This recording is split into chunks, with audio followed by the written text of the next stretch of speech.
is penalized as it leads to crime. Abatement is penalized why? Because it leads to crime, and many crimes would be impossible but for the support and encouragement received from others who, though not actively cooperating, still prepare the ground and facilitate the commission of the offense. Abatement is penalized as it leads to crime, and many crimes would be impossible for the but for the support and encouragement received from others who, though not actively operating, still prepare the ground and facilitate the commission of the offense. It is seldom that a criminal act is done without some accomplish. In other words, generally is an offense. In an offense, several persons are involved. When an offense is committed and act several person takes part, each person may contribute in a manner and degree different from the other. And some will actually do the act, some will remain there to help. There may be other persons who contribute less directly by advice, presumption, incitement, or aid. In order to establish criminal liability, it is necessary to mark the nature and degree of participation. In India, the several persons taking part in the commission of an offence have been divided into two classes. Number one, principals, that is, who actually commit the crime. Number two, abettors. According to section 107 of the IPC, abatement is constituted by instigating a person to do a thing or engaging in a conspiracy to commit that thing or to do it, intentionally aiding a person to commit it. Thus, abatement is constituted by instigation or conspiracy or aid. Act done after an offence is complete is not abatement under the Indian law, though it may help the offender. There must be some participation of an abettor so as to help or move the offender in any way towards the commission of the offence. Mere concurrence of a person in a criminal act of another without some active part in that direction is not punishable under the code. In order that there may be abatement, there must be either instigation or intentional aiding or engaging in a criminal conspiracy. General advice is far too vague an expression to prove abatement under the code. Pramatha Nath versus State 1951 case. In order to constitute abatement, the abettor must be shown to have intentionally aided the commission of the crime. A person may invite employees to act for him. A person may invite another by way or for a friendly purpose, and that may facilitate the murder of the invitee. But unless the invitation was extended with intent to facilitate the commission of the murder, the person inviting cannot be said to have abetted the murder. It is not enough that an act on part of an alleged abettor happens to facilitate the commission of the crime. Intentional aiding or active complicity is the gist of abatement under the third clause of section 107 Sri Ram versus State of UP AIR 1975. For a person to be guilty of abatement of an offence, it is not necessary that the offence should have been committed. It may take place in any of the three ways, that is, instigation, conspiracy, or intentional aid. Acquittal of the doer of the offence does not mean that there was no abatement thereof. It cannot be held in law that a person cannot ever be convicted of abetting a certain offence where the person alleged to have committed that offence in consequence of the abatement has been acquitted. Acquittal of the doer of the offence does not mean that there was no abatement thereof. It cannot be held in law that a person cannot ever be convicted of abetting a certain offence when the person alleged to have committed that offence in consequence of the abatement has been acquitted. The question of the abettor's guilt depends on the nature of the act abated and the manner in which abatement was made. The offence of abatement is complete when the alleged abettor has instigated another or engaged with another in a conspiracy to commit the offence. It is not necessary for the offence of abatement that the act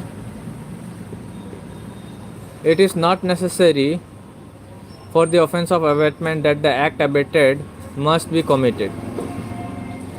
It is only in case of a person abetting an offence by intentionally aiding another to commit that offence that the charge of abatement against him would be expected to fall when the person alleged to have committed the offence is acquitted of that offence. Jamuna Singh vs. State of Bihar 1967.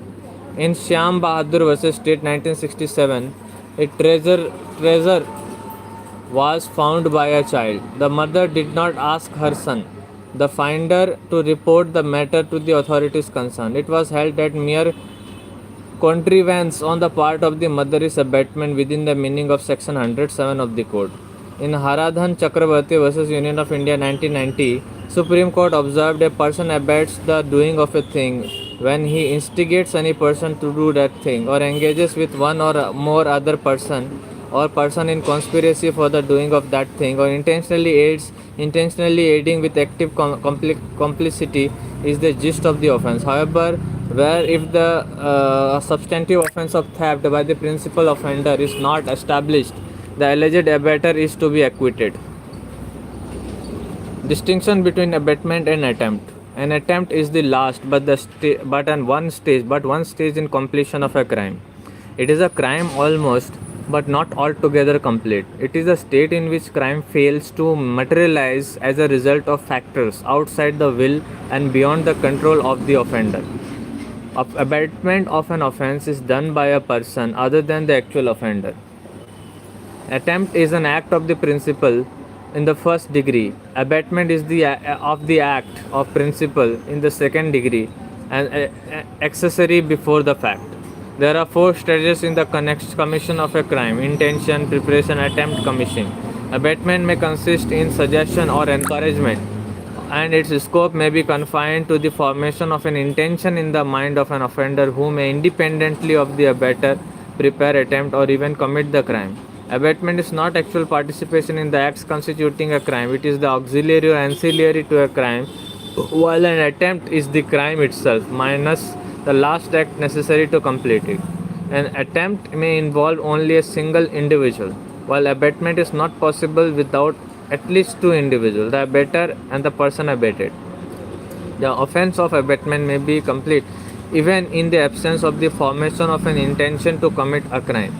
It is complete notwithstanding that a person abated refuses to do the act he is encouraged to do. Abatement may be helpful to the commission of a crime outside it as a part and parcel thereof, which an attempt is.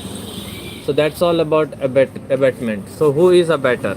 According to section 108, abettor means a person who abets the commission of an offence or the commission of an act which would be an offence if committed by a person not suffering from any physical or mental incapacity. The offence of abatement depends upon the intention of the person who abets, not upon the knowledge or intention of the person. Not upon the knowledge or intention of the person he employs to act for him. The act done after an offence is complete, which might help the offender, does not amount to abatement. Mere subsequent knowledge of the offence is sufficient to constitute abatement. A person who has been convicted of an offence as principal cannot be punished as an abettor. According to explanation 1 to section 103, the abatement to the illegal omission of an act may amount to an offence, although the abettor may not himself be bound to do that act. For example, if a public servant is guilty for an illegal omission of duty, punishable by court, and a person instigates him, he abets the offence of which such public servant is guilty, although the abettor, being a person, could not himself have been guilty of that offence. According to explanation 2, the offence of abatement is complete notwithstanding the person abated refuses to do the thing, or fails involuntarily in doing it, or does it and the expected result does not follow. Illustration: A instigates B to murder C. B refuses to do so. A is guilty of abetting B to commit murder. Or A instigates B to murder D. B, in pursuance of the instigation, stabs B. D recovers from the wound. He is guilty of instigating B to commit murder. Explanation 2 makes it clear that the person abated need not have any guilty intention in committing the act. A, with a guilty intention, abets a child or a lunatic to commit an act which would be an offence if committed by a person capable by law of committing an offence and having the same intention as A. Here A, whether the act whether the act be committed or not, is guilty of abetting an offence. According to explanation 4, the abatement of an offence being an offence, the abatement of such an abatement is also an offence. Abatement of an offence being an offence, the abatement of such an abatement is also an offence. Thus, a person may himself be an abater by the intervention of a third person without any direct communication between himself and the person employed to do the thing. A instigates B to instigate C to murder Z. B accordingly instigates C to murder Z. C commits that offence in consequence of B's instigation. B is liable to be punished for his offence with the punishment for murder, and A instigates B to commit the offence. A is also liable to the same punishment. Explanation 5 applies to abatement by conspiracy. It is necessary that all persons joining in any conspiracy must be aware of every secret or every minute detail. A concerts with B a plan for poisoning Z. It is agreed that A shall administer the poison. B then explains the plan to C, mentioning A's name. C is agreed to procure the poison, procures and delivers it to B for the purpose of its being used in the manner explained. A administers the poison. Z dies in consequence. Here, though A and C have not conspired together, yet C has been engaged in the conspiracy in pursuance of the Z have been murdered. C has therefore committed the offence defined under section 107 and is liable to the punishment for the murder. A concerts B a plan for poisoning Z. It is agreed that A shall administer the poison. B then explains the plan to C, mentioning A's name. C is agreed to procure the poison, procures and delivers it to B for the purpose of its being used in the manner explained.